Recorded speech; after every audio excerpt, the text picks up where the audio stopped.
I believe we just saw the first shot across the bow of the studio system, and there is a chance that we will look back at this weekend as a turning point in film distribution. Iron Lung is by no means the best movie, but there are many choices that were made that worked out really well.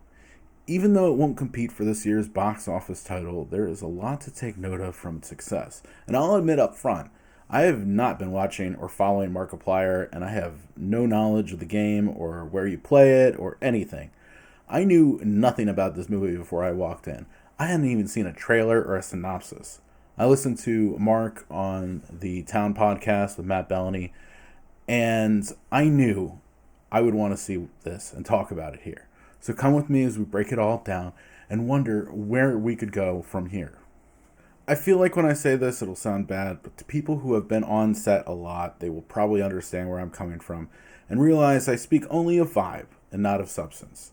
This movie felt like a rich kid film student output, and I have played a part in a lot of those over my career, so I speak from experience here.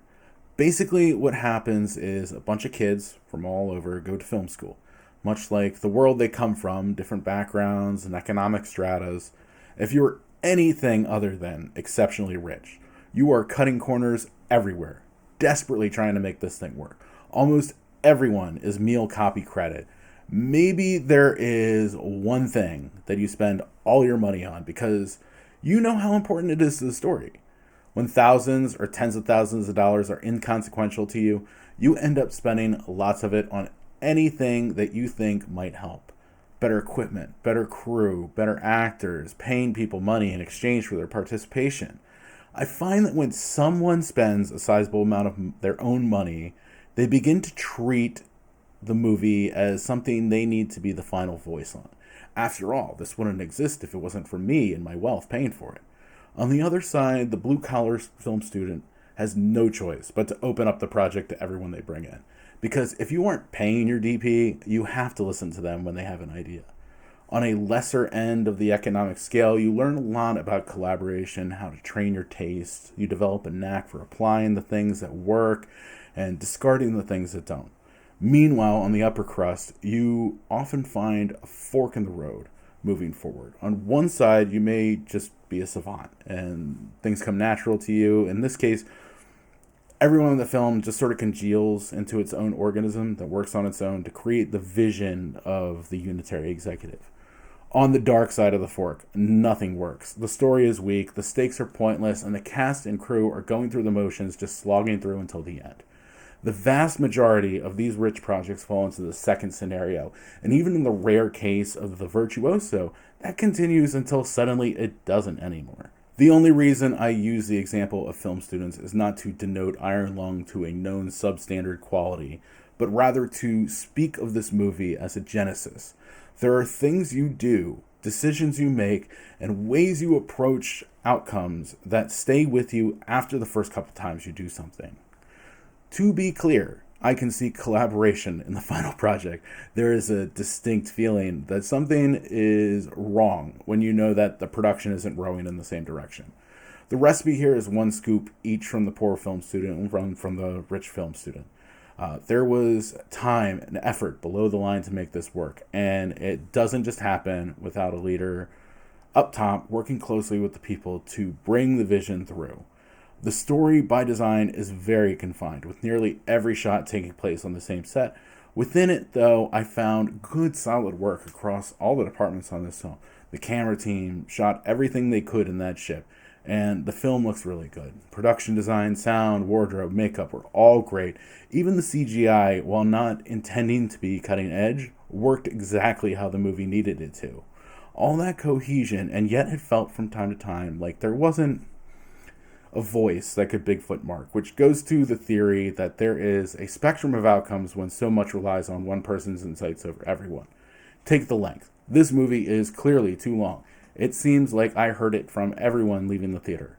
If this was a studio movie and they were paying the bills, they would come up with some obsequious way of saying it was too long. Like, if we cut 30 minutes, we can add an extra screening a day. When the success of Mark Fishback as a YouTuber fashion designer gives him the capital to make the movie, it also isolates him without a force strong enough to push back. That's not to say that his fellow producers couldn't have a difficult conversation with him or that he wouldn't listen. It really has nothing to do with how great of a collaborator Mark is deep down, but rather the power vacuum, perceived or unperceived, that comes when one person brings the money.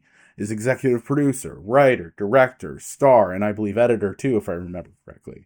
If the second most influential person on that set suggested maybe Mark not star in it too, would that person last? Are you unsure of your footing? Do you just never bring it up? Because if it was a studio film and some junior executive asked the same question, the onus is on Mark to convince us that he, as the actor, is the best thing for this movie. This is not to besmirch Mark Fishback. I think there were some really good moments, and overall, he was really impressive. It is really difficult to play the role when you consider that he is in nearly every shot of the movie. The only limitation is he doesn't have enough moves to fill every moment like the best actors in the world would. And that delta between them is noticeable in this movie. You must consider what an incredibly high bar that is when you think about what the role entails. First, not only is it 2 hours where you are on the screen constantly, but the majority of the rest of the cast is voice actors coming out of the speaker. For this to work to the best of its possibilities, you would need the script to be really sharp and a lead actor capable of holding the attention of the audience from the start to the finish. And we'll get to the script because I think Mark Fishback, the writer, could have helped out Mark Fishback, the actor, more. But the main problem with the acting isn't talent, but rather time. I found myself pretty locked in with Mark for the first half of the movie, but as the length of the film stretched into another hour, it was hard to keep engaged the same. And much like we know here on YouTube, if our view duration drops too much, it impacts our overall reach. The good news is that if Mark decides to do another movie, which I think he would, I would feel confident that he could improve from this experience. He needs to play off somebody, because earlier in this movie, there's a scene between him and Caroline Kaplan, and the crosscut between them was good. I just feel the constant voice acting on the speaker didn't end up helping the story as a whole, because often it was hard to understand what was being said, and it made the whole story confusing to follow at times. It just helps the odds of success that the dialogue happens with 2 or more people you can see playing off one another. That being said, I think Mark is fine in this movie. His performance is very green, and there are certainly moments where I think that is more obvious than others, but I don't know how much time he is willing to commit to that over all the other things he has going on. He could train and get good, but that takes time. He could probably attract small roles in other movies, but he's not a traditional type that could just replace any known Hollywood actor. I come at this from someone who likes to act, but I also like to write and direct and edit, and I have a whole other part of my career dedicated to sound mixing. I don't have the bandwidth to be the best actor that I can be and do all the other things at the same time. I could bullshit acting, just put in for random roles, try and nail an audition, and get on as many things as possible. But that wouldn't be the path that would increase the chances of success, because acting really requires an attention that is hard to do with other things, which is why you're more likely to see a famous actor try directing over the reverse. If Mark is going to succeed more on the acting side of this, I think he would need to commit serious time to it, and perhaps his best path is in his own future projects.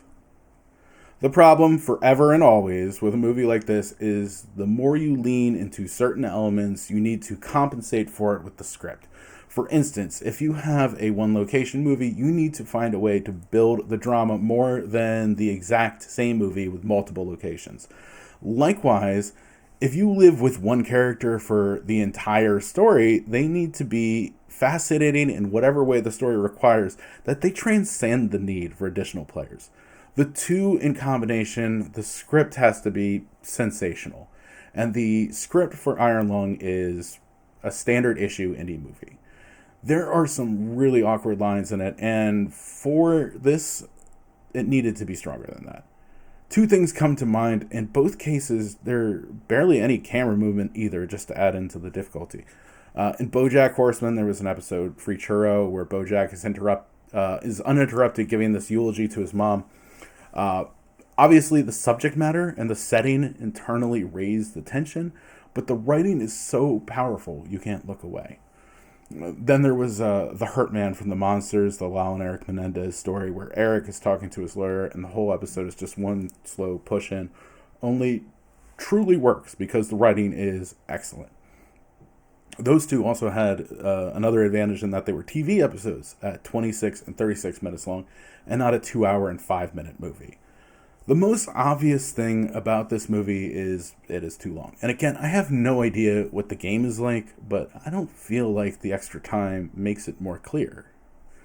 Which brings me around to the second thing about the script, which is I was very confused by what was happening. I think a part of that is the exposition, which is being handled by the various voices on the speaker, have a distortion that, while it sounds authentically like a shitty speaker with a bad connection, the effect masks the information that is the whole reason for the voice.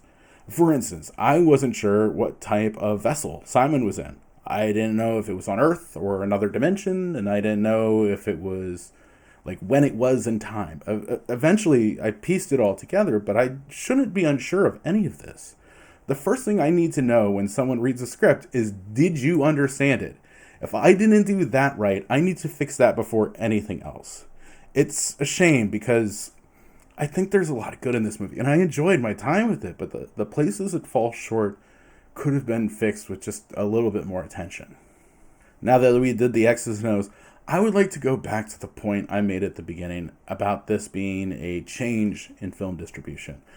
The big studios and streaming services are not going back to the distribution calendars of old because of the costs. It costs too much to make a movie. It costs too much to market a movie. And because there isn't the same DVD market, you have to perform right away at the box office or risk falling off to a streaming service that will value you less because of the poor box office. But what choice do you have? You need the studios to market and promote your film. You need them for distribution. You need them for their expertise. Mark didn't need that. He got his audience to get theaters to show his movie, and they showed up opening weekend to see it. It cost a reported $3 million, and in the opening weekend made $21 million worldwide with no marketing budget. Let's do some back of the table math, because theaters take roughly half, so we have 10.5 minus the 3, leaving us with 7.5 after one weekend. He could take that right now and put that into another movie, and his fans would probably show up again. No doubt he had a lot going for him in this project. The budget was self-financed. He has 70 million followers, and he's a top 20 YouTuber. He didn't need studios the same way Taylor Swift didn't need them for the Eras Tour in theater. Of course they don't need it, because of their fame and notoriety. What about me? Signed, some aspiring filmmaker. Well, I propose you get more known. Why do you see a movie? If you enjoy Spider-Man, you're probably going to see a Spider-Man movie. If you like the concept of the story, or maybe you really like an actor who's starring in it, directors don't usually get that, and writers even less. If you want to go be Nolan or Spielberg or Marty or Quentin, you will need to get either known or be naturally gifted at writing and or directing. It seems to me like if you're going to need it to do it, you might as well try and do it on your own terms. So say that works out well. Now you have a stickier relationship with your fans, and you have a minimum expectation for what your fans will provide in immediate box office returns. You could say people like Kevin Smith have been doing this for years, producing independently, doing road shows and doing podcasts to maintain and grow fans. The only difference is Kevin grew up in the traditional studio system after the indie breakout Clerks. Mark built the audience and then did the movie. Chris Stuckman is another YouTuber who recently released his debut, Shelby Oaks, but it was released by Neon and is owned by them. Mark owns this. He can license it to a streamer and keep all the money. All I'm saying is that at some point in the near future, someone is going to come out with nowhere with a movie like this, made for cheap and fueled by a fervent audience that will come out of the gate with a surprising opening weekend and rave reviews. People will start to see it and realize that, oh, this is incredibly special. And the audience will grow and grow. Soon enough, it will start making real money, rivaling major studio releases. And at that point, people will start to wonder why they need the studio unless they want to do some property they own. 20 years ago in music, if you were an independent artist, it meant that nobody wanted you. Today, there are super successful independents who don't need a studio And it'll happen one day for film as well. And Iron Lung in particular feels like it will be one of the inflection points we look at when that finally happens. You know what else is covered from top to bottom in blood? The leaderboard! I have mixed feelings about this rating because I truly believe there is a lot to like here, but the problems made it feel like it wasn't as fully baked as it could have been. Unfortunately for the movie, the elements that made it unique really required that everything else be strong enough to support it, and it just wasn't there like it needed to be. If I were to give it a score, I would give Iron Lung a 6.4. I think the important thing to consider here is that it exceeded expectations in several ways. Financially, for sure, but beyond that, it just felt that it was better than I thought it would be going in, which keeps me hopeful for what could be coming in the future. The luxury that you have as a low-budget debut is that the expectations aren't as high as a wildly expensive movie, and you can relax and make the movie you want. One way or another, Markiplier made his money back and then some, showed he is capable of mobilizing his audience, and in the end, made an enjoyable movie that I'm sure will lead to more in the future. Thank you so much for watching. I like to take the opportunity to do small releases like this and show you my thought process in hopes that it inspires you to make your own movie one day like Mark did here. It was a tremendous achievement. If you want more from me, please like, comment, subscribe, do all the YouTube-y things you do. I'm trying to reach my goal of passing Markiplier, so go ahead and tell your friends too. All right, everyone, have a great day.